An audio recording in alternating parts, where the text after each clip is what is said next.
Yang tricky adalah sayangnya narasi seperti yang tadi aku bilang tadi ada kurang bumbu sedikit ketika mereka tidak mencoba menelisik lebih jauh siapa orang-orang yang mereka duga sebagai pembakar halte. Otomatis opini publik akan tergiring bahwa ada sesuatu dengan polisi. Padahal kita nggak tahu juga ini yang bakar siapa sebenarnya. Apakah intelijen atau mungkin memang ada kelompok-kelompok demonstran yang melaksanakan protesnya dengan cara pembakaran sebagai sebuah statement. Sayangnya kesana itu jadi kayak berarti terus jadi so what gitu loh, kayak terus kalau kita udah tahu polisi nggak tahu terus kenapa? Apakah kita mau menyalahkan polisi atau kita mau mencari apa dari pesan ini? Karena jangan sepelekan opini publik ya, karena opini publik ini mudah sekali disetir sebenarnya dengan apalagi narasi dia kan punyanya Mbak Najwa gitu.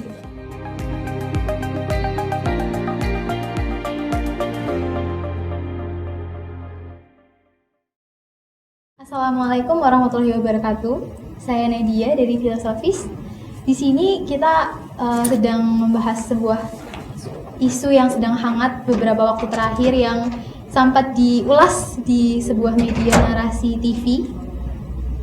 Kalau kepo, kita lihat cuplikannya.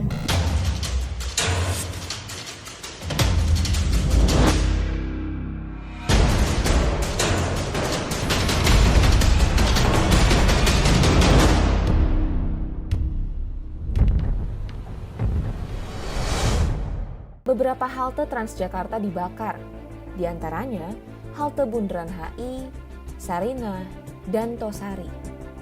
Para demonstran dikritik, bahkan dituduh sebagai pelaku perusakan. Benarkah para demonstran yang membakar halte di Sarinah? Foto viral ini jepretan Ari Basuki, fotografer Merdeka.com.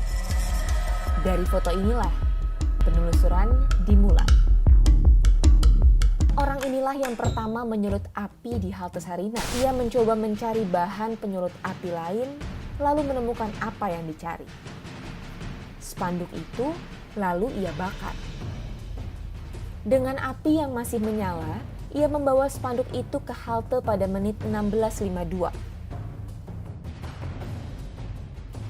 Ia kembali lagi ke titik kobaran api dan meminta salah satu temannya untuk membawa spanduk ke halte.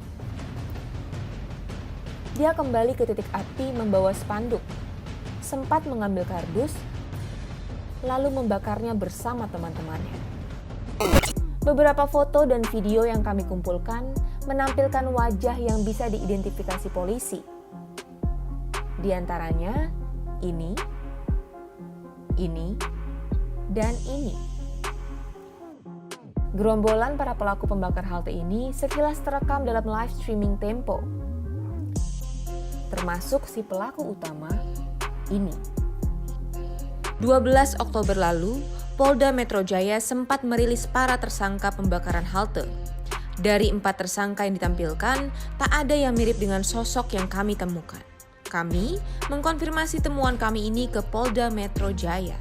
Polda berjanji akan mengembangkan kasus ini dan tak menutup kemungkinan pelaku-pelaku lain akan ditangkap. Jadi pertanyaan sekarang, apakah masih ada pelaku-pelaku lain? Masih ada, ini masih dilakukan penyelidikan. Kami berdasarkan fakta dan bukti, minimal 2 alat bukti yang cukup untuk bisa menahan mereka semuanya. Kita masih melakukan pengejaran. Ya, nanti kita tunggu hasilnya seperti apa. Ini saya bersama dosen ilmu komunikasi dari Universitas Negeri Yogyakarta. Pak Gilang, apa kabar? Halo, baik. Alhamdulillah bisa kumpul-kumpul bareng ya. Pandangan Bapak sendiri sebagai seorang dosen ilmu komunikasi yang mungkin sudah bergelut di media yang istilahnya sudah matang ibaratnya. Untuk apa yang dilakukan narasi sendiri kan mungkin bukan suatu hal yang bukan suatu hal yang mudah mungkin. Dan banyak orang terutama netizen Indonesia yang mungkin sudah pintar mau dikit-dikit share, dikit-dikit dikepoin, apapun dicari, dicocok-cocokkan dengan Nah, menurut pendapat Bapak sendiri, gimana sih susahnya yang didapatkan dari dokumen yang didapatkan dari narasi TV sendiri untuk bukti tentang pembakaran halte Sarinah ini? Oke, kalau kita bicara tingkat kesulitan ini memang cukup rumit ya. Sebenarnya kalau dibilang yang rumit-rumit sampai di tingkat akses enggak juga, karena data-data yang dimiliki narasi ini termasuk data-data yang sifatnya publik, kecuali mungkin yang data CCTV. Mungkin mereka harus melalui beberapa pihak untuk mendapatkan rekamannya. Tapi untuk data-data yang ada di media sosial ini kan sifatnya data-data yang sifatnya publik, umum. Jadi mereka bisa tinggal download aja dari TikTok, tinggal download dari Instagram, tinggal download dari story-story yang ada, mereka kumpulkan.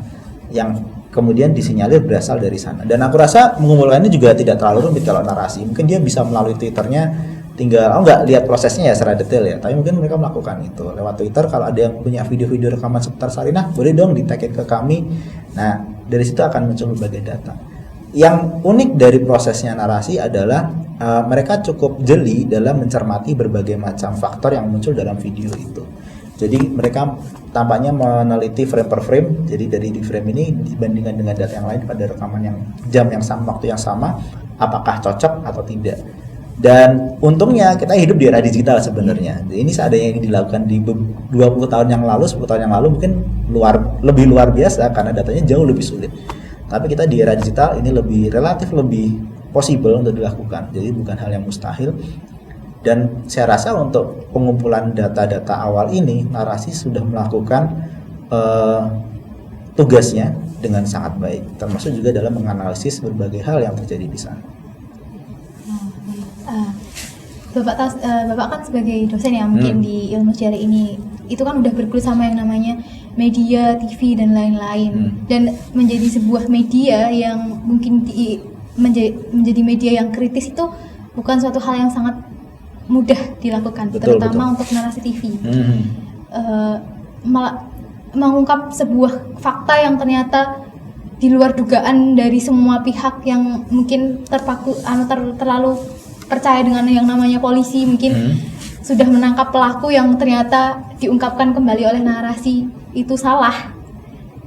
Itu bagaimana Pak menurut Pak, tekanan yang mungkin akan diterima dari media itu sendiri? Sebenarnya media punya mekanisme kontrol, punya mekanisme perlindungan juga, proteksi. Narasi kan dia tidak asal ngomong toh, dia pasti punya data yang detail, dia punya argumentasi pendukung kalau misalnya dia akan dituntut balik atas akurasinya.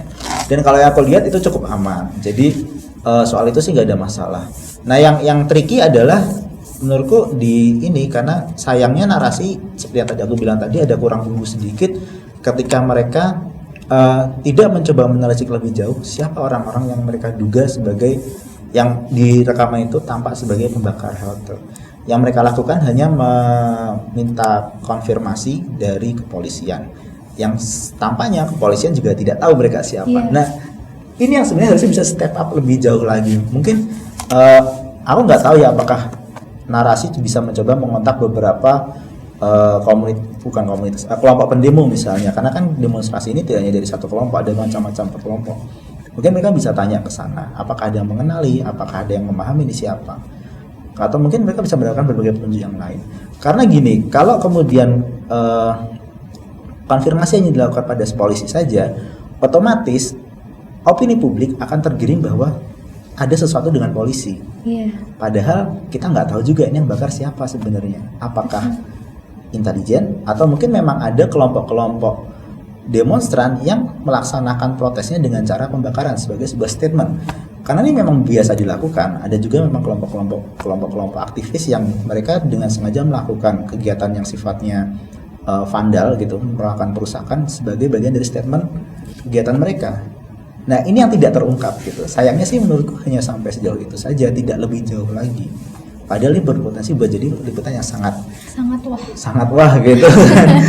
Jadi ya, masukkan. Mungkin cuma kekurangannya di bagian cross check lagi ke polisi, terus ada yang cross check ke BIN, Badan Intelijen Nasional, dan mereka cuma bilangnya kurang tahu juga ya Mbak. Terus narasumber yang dipanggil juga, saya kurang tahu ya Mbak, kayak penjelasannya oke, berarti kesannya apa yang narasi udah dapet itu kosong di depan mereka tuh. Ini loh kita tuh udah dapet ini, pendapat kamu gimana? Nah, itu dia itu yang sayangnya kesana itu. Jadi kayak berarti terus jadi so what gitu loh, kayak terus kalau kita udah tahu polisi nggak tahu, terus kenapa? Apakah kita mau menyalahkan polisi atau kita mau mencari apa dari pesan ini?